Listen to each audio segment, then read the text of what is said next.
Hello and a warm welcome from Carol Astbury. Today I'd like to talk to you about your wedding plans. So you've made a decision to marry, and now one of the decisions you have to make is finding someone to actually conduct that marriage ceremony for you. You might be looking for a minister if you're going to be married in a religious ceremony. If you're going to be married in a civil ceremony, depending on where you live, you'll be looking for either a marriage celebrant or, in some countries, known as an officiant. Now, how are you going to choose that person? Because this person is going to be somebody who you'll be spending a lot of time with. Before the marriage, you'll spend time planning the ceremony with the celebrant. Let's call them a celebrant to be, because that kind of covers every aspect here. So before the ceremony, there'll be a lot of time spent crafting the ceremony. During the ceremony, you'll spend quite a bit of time with them on the day. And then, of course, depending on whether you're going to be inviting them to stay to the reception, there'll be more time spent there perhaps. Some celebrants prefer not to stay to the reception, but to perhaps stay for a little while after the ceremony, perhaps have a glass of wine to celebrate with you, and then wish you all the best and leave. But how are you going to choose your celebrant? Well, first of all, you're going to have to decide whether you want a religious ceremony or a civil ceremony, whether you're going to have multi-faith. You might both come from different backgrounds, religious backgrounds, and you may want to have an interfaith ceremony. What are the sorts of things you're going to need to decide upon? For instance, what about the character of the person? Is it important that you like that person who's going to be solemnizing the marriage for you, so it's somebody you need to get on along with? Other questions you might ask is, actually, are they authorized to do the wedding for you? How are you going to find that out? Well, ask the questions. The church normally authorise their own priests or ministers. If they are a civil celebrant or an officiant, then they will have some kind of documentation to prove that they are actually authorised. In Australia, you can check out the authorisation of a celebrant by going to the Attorney General's website, and there you will find a register of all the celebrants who are authorised in Australia. Do they have all the documents that is going to be required? This is something you need to check. What documents will they advise you that you need to get? For instance, birth certificates, or perhaps if you have been married previously, you might need the evidence of the dissolution of that previous marriage. But what documents will they supply?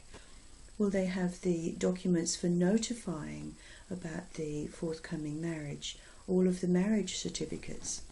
That kind of thing. What about registration of the marriage afterwards? Are they going to be able to help you with that, or lead you in the right direction so that you can get a certificate that shows your marriage was a registered marriage? How much will they charge you?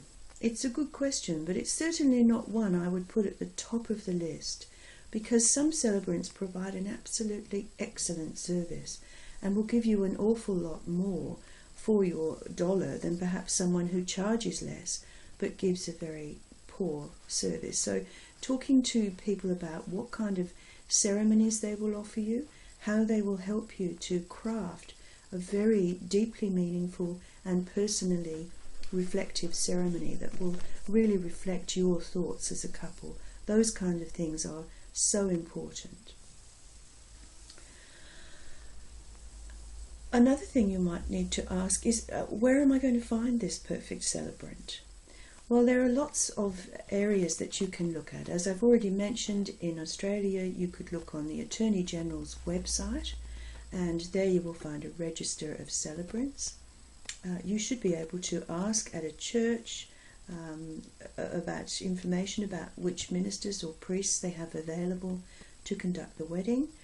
And also we have other avenues, such as websites which are particularly designed so that couples can find a celebrant in the area that they require and one that will come to the place that they want to be married at. One such website in Australia is actually called and a little dash celebrant.com.au. That's celebrant.com.au. Now this website is a very good website, I know, because I designed it myself. It's designed for celebrants by celebrants, and so it will tell you a little bit about the celebrant, what kind of services they offer, what kind of areas they work in, and then it gives you direct access to the celebrant by you're able to click on a contact this celebrant now button, and also they put in there their telephone numbers as well, so that you can have direct access. It costs nothing for a couple to look at a website like this. There are other websites, of course, that you can go to. So perhaps if you're searching for a celebrant or an officiant, you use dear old Google and go to a Google search and pop in there a keyword such as wedding celebrant or wedding officiant, and then you should find that the various directories will come up so that you're able to find a celebrant. All right, well, I wish you lots of luck in your search. Don't forget those characteristics which we talked about. A celebrant who will be helpful, friendly, someone that's easy to get along with.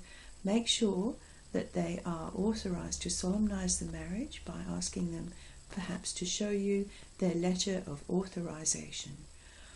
So enjoy your search for the perfect celebrant or officiate, and I wish you lots of luck and a wonderful wedding. So Carol Astbury saying farewell for now.